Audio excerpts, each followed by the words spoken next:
Okay, so quick door speaker slash taking this door panel off because I'm going to be replacing these switches. They work intermittently, which, I mean, if you jiggle them, then they'll work, but I don't want my nephew to have to go through that. I want this to have a new car feel, so I want whenever you hit the switch, it works. Also, I'm going to be replacing the speakers. If y'all were curious on how to do that, it just has this this speaker shroud on it, and you just take it off. You just kind of use a flathead. That's what I use right there. You just kind of bend these tabs in slightly, and then you just pull that off. And then the speakers are held in by 3 screws. So one here, and one at the bottom. So you take that off. And what the heck did I do with that speaker? Right here. So here's the factory speaker. It's a little Dodge symbol. These speakers were really good to me, but time for a change. So you can opt in for the original manufacturer or aftermarket equivalent, but I chose to go with aftermarket Rockford Fosgates. That's the system that I was running in this car, and those are really good speakers.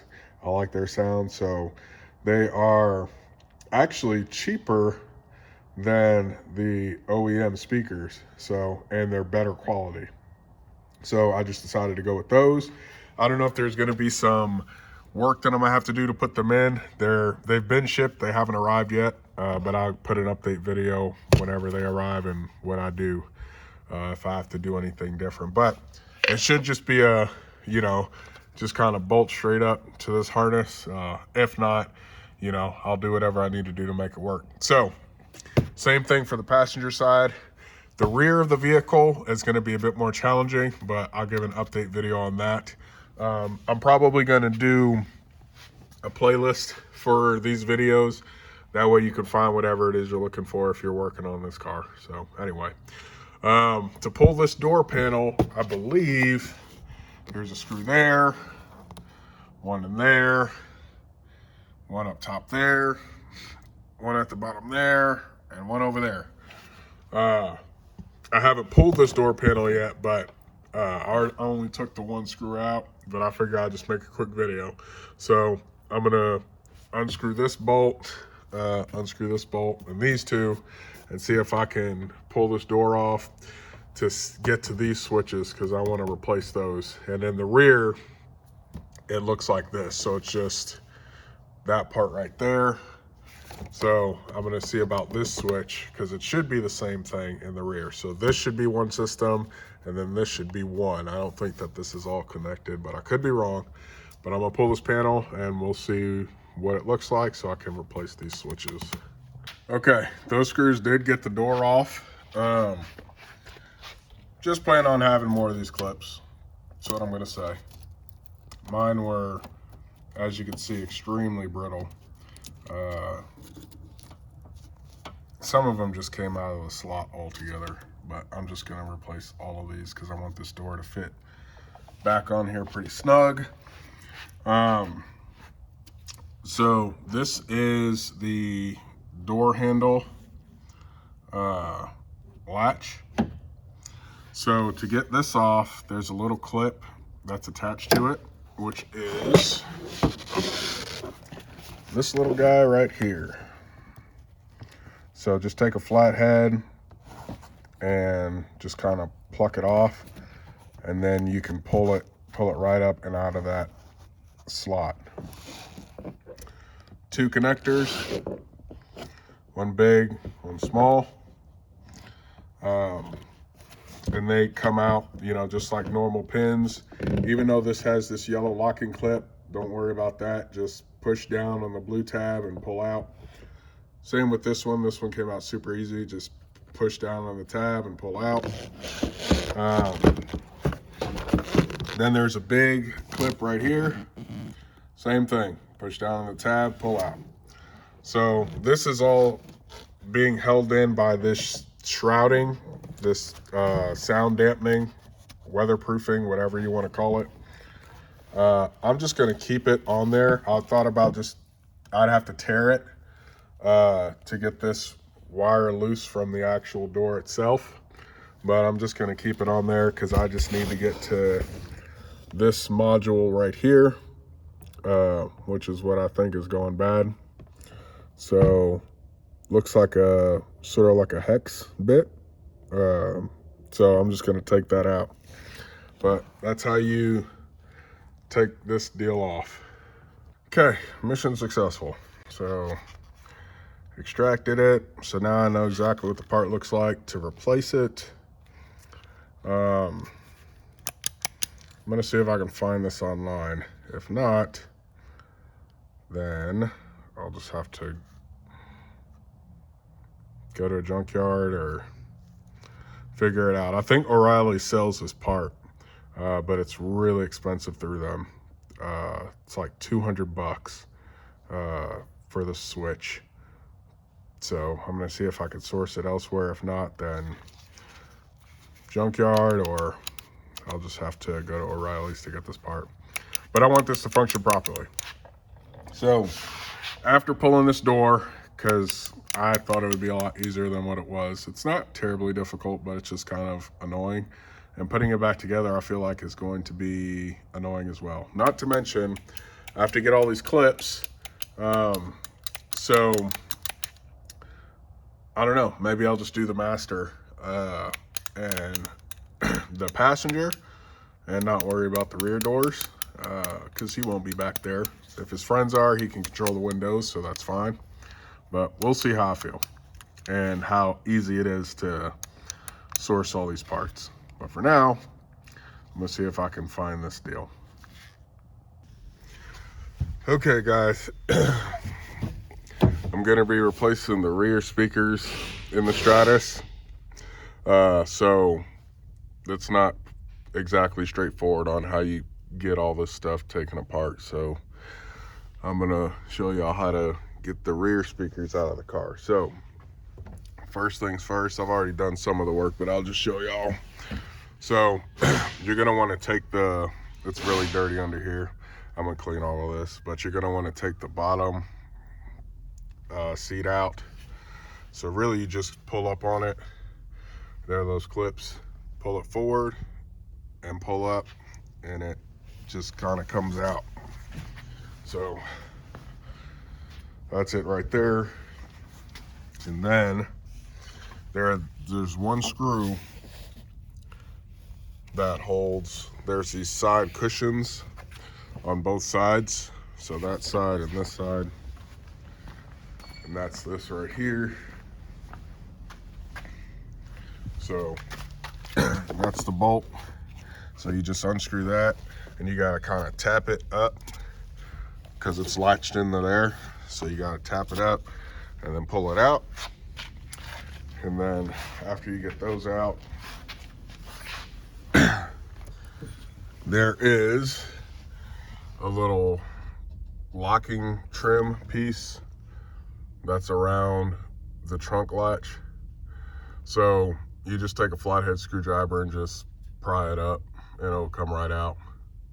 So that's this piece here.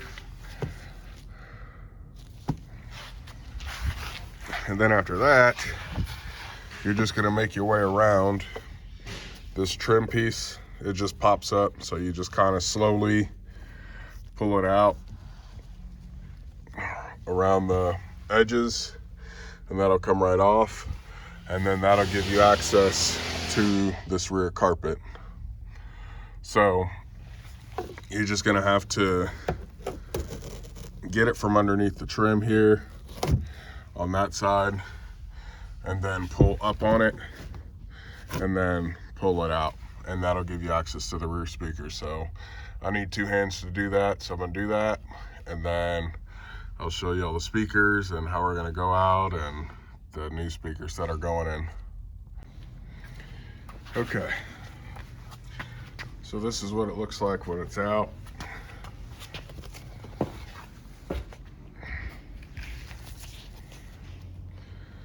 This is underneath it. This is why you gotta pull forward on it. There's a clip there in the center. So on these, yours may look a little different because these are broken on mine. So there's supposed to be like a cover that goes onto these, which I think I found one of them in the seat back there. So I'll probably put the one back on, but just be careful when you're pulling it out. Make sure you loosen the side first. So there's this side and the other side, and then from the center, you're just gonna pull it up and push it toward the front. So that's the easiest way to get it out, but make sure that you get it loose from the side trims first, and I'll show you that. I'll put this down.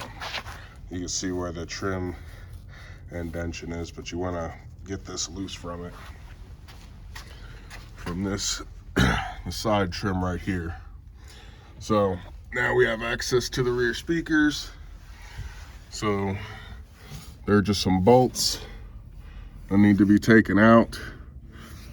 And I think my new speaker set has a bracket in order to make it fit properly into these slots, but I'm gonna open that up and I'll let y'all know kind of the process for the installation. Okay, got the first one out. There are the 4 screws. I had to use a little stubby Phillips in the drill for the front just to speed things up. But here's the old speaker. Make sure you take the clip off before you start tugging away at it. I had to kind of knock it up and get it out of there. So I'm gonna install the new speakers. Let's see what we got cut out for us.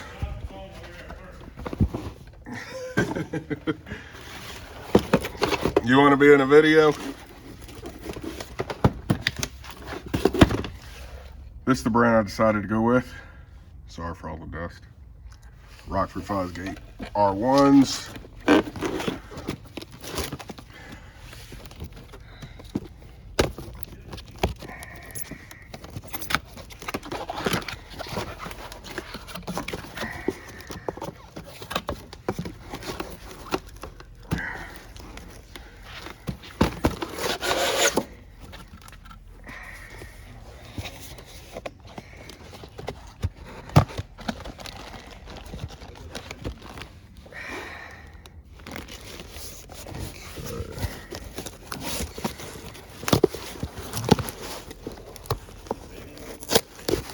Yeah.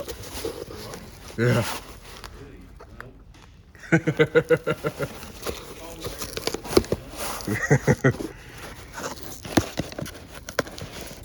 You know I'm a millennial, right? So I can't even speak. Phones are life. No. Huh? You and your My Books and Face pages. Yep, exactly. I actually don't. I have a Facebook. I don't have an Instagram. I don't have a TikTok. So I don't think I'm a very good millennial. And I'm being productive in my free time. So I think I'm disqualified.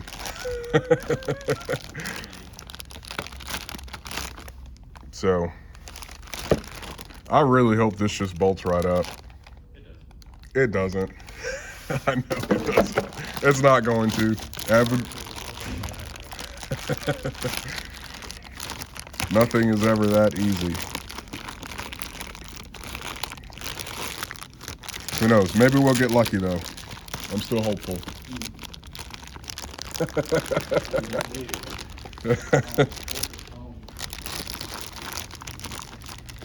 All right.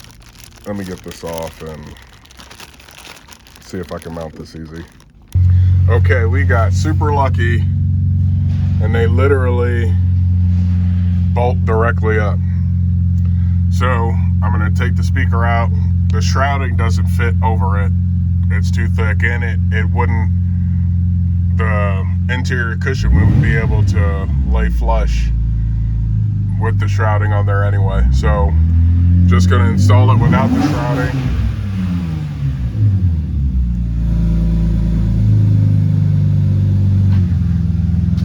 Excuse me, sir, you want to keep it down?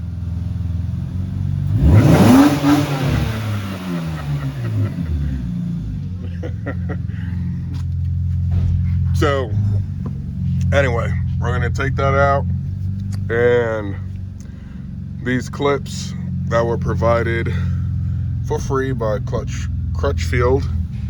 I hope I'm saying that right.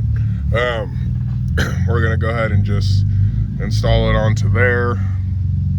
It's a direct fit, and then these little tips go onto these prongs here. You can kind of see them. So, and you really can't get it wrong because they're two different sizes. So when you go to put them on there, if it doesn't fit, don't try to force it on there. They are a little snug, so it will take some effort, but just look at what side you're connecting to which prong. So, okay, got it all hooked up. I was only able to get 2 of the screws in there, so I did on the opposite side because it doesn't perfectly line up. At least it didn't for me. So I put 2 of them in there. They're torqued down pretty good, and make sure that I connected the wiring there. I'm probably gonna get something like a zip tie or something to hold that up so it doesn't get caught on anything and rip in case he decides to put something in the trunk. Because these wires are just a little long. But there we go. So I'm just gonna do the same thing to the other side. Okay, they're both installed. So looking good.